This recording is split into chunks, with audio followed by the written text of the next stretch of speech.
What's good, YouTube? It's Brazy Plays back with another episode of our NBA 2K26 My Team series.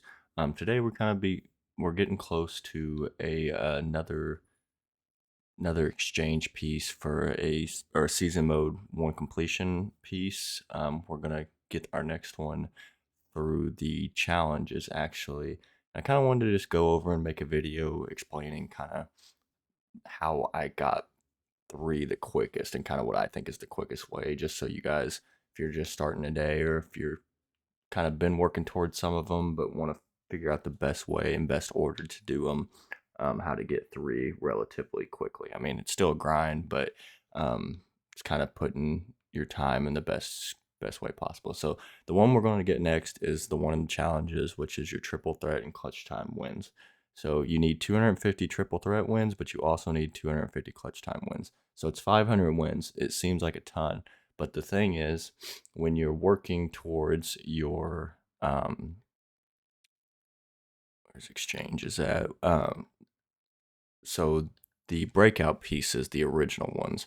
I've already done mine, so you can't see it, but right before that Hall of Fame badge, you'll have one. It'll take 13 of those uh, breakout board pieces to get a mode completion piece.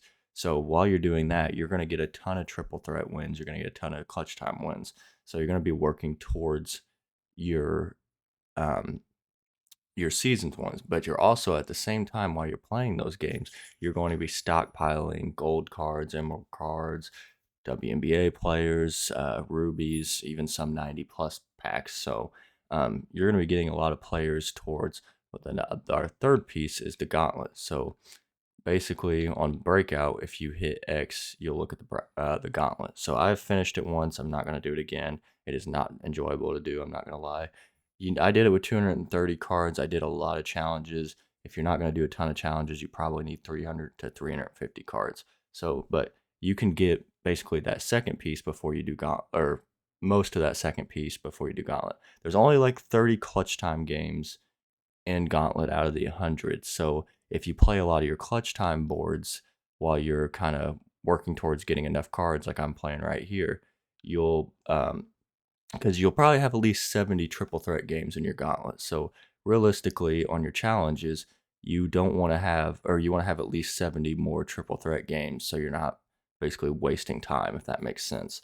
So basically, you'll play your 70 triple threat games or your gauntlet games, but that'll be counting towards your challenges as well. So basically, all three of these modes are kind of, you're working towards the same thing in all three of them. So that's kind of the quickest way you'll get them all. Um, and like gauntlet, you don't get a ton of rewards, but breakout, for instance, I've seen people get pink diamonds. I have not been that lucky, but I've got a ton of amethyst packs, made a ton of MT. As you can see, I'm almost to a million right now. I mean, right now I've just been kind of focused on mostly MT, unless I see like a 90 plus hidden gems pack, which I did get off this board actually in the slot. We'll open that here in a second. But I mean, like you can get some of these chicken dinner things that'll basically win a game for you. The one thing that does kind of stink about having to do the breakout is you got to play the all game modes, which means you'll have a bunch of full lineup games. That is something you can use the chicken dinners to get out of the way, and make it go by a little bit faster. But yeah, you can use those uh, chicken dinners to get the full lineup games out of the way. So you're mainly playing clutch time and triple threat. I try to play as many, like, for instance, if there's like two ways to go, and it's a clutch time versus a full lineup or a triple threat, I always try to play the triple threat or clutch time if I can. I try to, like, if there's some in the middle that are full lineup, I just try to avoid those and go around the corners and get the games I actually need. So that's the thing that kind of stinks about breakout. You do have to play the full lineups to get the breakout pieces, but I mean, you still get a lot of good rewards and you get your collection pieces up for Gauntlet. So it's like I said, you're taking care of a lot of things at the same time.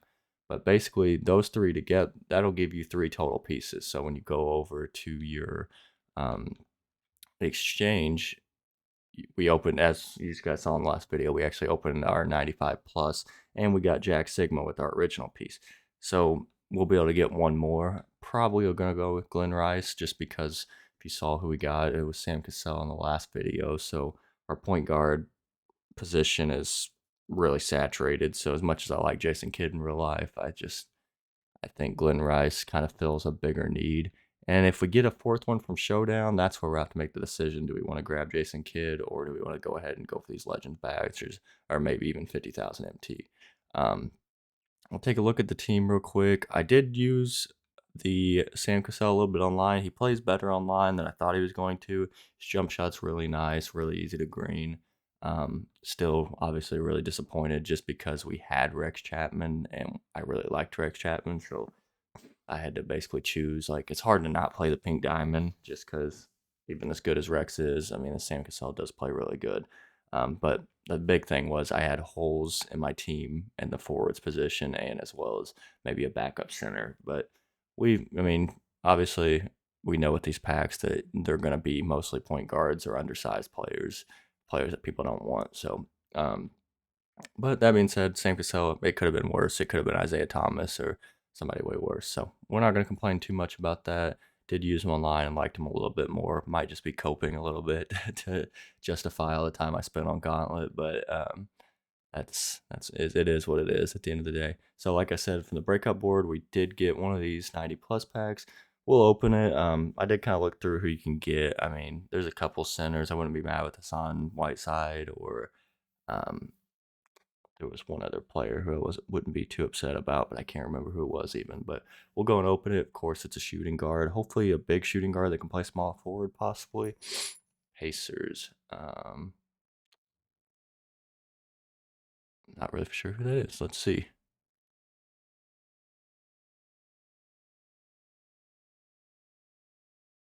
Come on, I hate how long it takes sometimes for them to show. Fred Jones, it's a shooting guard, point guard, so probably not going to play for us. But once again, I mean, hopefully next season they do it kind of similar where they have these mode completion awards and you can play the gauntlet again because next season we'll have all these extra amethyst and extra rubies and it'll make it a little bit easier. So, I mean, I do like the way they did it. And that's another thing I want to touch on real quick before we end the video is if you guys didn't see, they have nerfed the breakout board. So going back to that, when you play, you have to basically play the 90s portal instead of the current. And now you're going up against like Galaxy Opals and Pink Diamonds. So it is a lot more challenging to get those mode completions, but just play on rookie. You can shoot really easy on rookie. Find some guys with good releases, get used to them, use them in each game, and should be relatively easy. But I'm not gonna lie, it's not gonna be one of those things like it was at the beginning where you can kind of just barely pay attention and win the games. I mean, I'm sure you're gonna have to actually lock in a little bit. But that being said, it does seem like they are lessening the rewards as well. I've not seen near as many like 10,000 MTs or even 5,000. It's a lot of like 2,500s, 2,000s. Um, I've yet to see a diamond or a pink diamond. I've played a lot of breakouts, so I guess that's probably one of those like 1% type rewards. But they also nerfed. It looks like they're taking away a lot of the grindable stuff that we were all really excited about at the beginning of the game. I think we talked about in last episode. They nerfed King of the Court pretty hard. This last week was a 92 plus hidden gems. The 92 plus option pack seems the same, but you can also get WNBA players or players out of some of these packs, like the Game 1 packs. So there's a lot less chance of maybe getting somebody that's not as good in that pack. And then this pack was a 2 option hidden gems pack, and now it's just a solo. And the real nerf is your tier 3 is a nine as an amethyst basically compared to a 92 plus because getting tier 3 was not that hard. So basically now, which to be fair, it's 8,000 points. That's still quite a lot to get to tier 2, but tier 3 is a lot lower than it was at this point last week. So it seems like a lot of people are not playing, which hopefully 2K will see that people are kind of not playing. I don't know if I'm going to play because I just don't see it worth putting in 3-4 hours to get possibly an amethyst or one chance at a 92 plus. And then if you play your 3 games, you're gonna get an arrival pack. Last week, this was a deluxe pack. So I don't know. I think it's hard when they start off with good rewards and then run it back. I think you should always be going in the other direction because new players are coming out. So like amethyst are getting less and less used, and your rewards got worse this week. So I always think that's a little bit weird to go that way. But That being said, I mean, if you guys think it's worth it or if you guys need the amethyst, I mean, play it. But if not, I mean, just know you could probably grind something else and get better rewards. But yeah, that's all I wanted to touch on. Just kind of wanted to break down the way I'm doing my three pieces. If any of you guys are wondering, like, hey, I got them pretty quick and I'm not playing the game an absolute ton. I mean, it's obviously still a lot of hours, but like I said, you're getting three different areas done at the same time with the same game. So just definitely try to take that advice if you're wanting the three pieces and uh, kind of do your best on it. Like I said, we still got 27 days in the season. There's plenty of time to get these rewards. You don't got to do it all in a couple nights. I mean, you got plenty of time. Make sure you're living your lives, staying healthy. But um, yeah, that's all I wanted to touch on today. Thank you guys for watching and tune into the next video, please.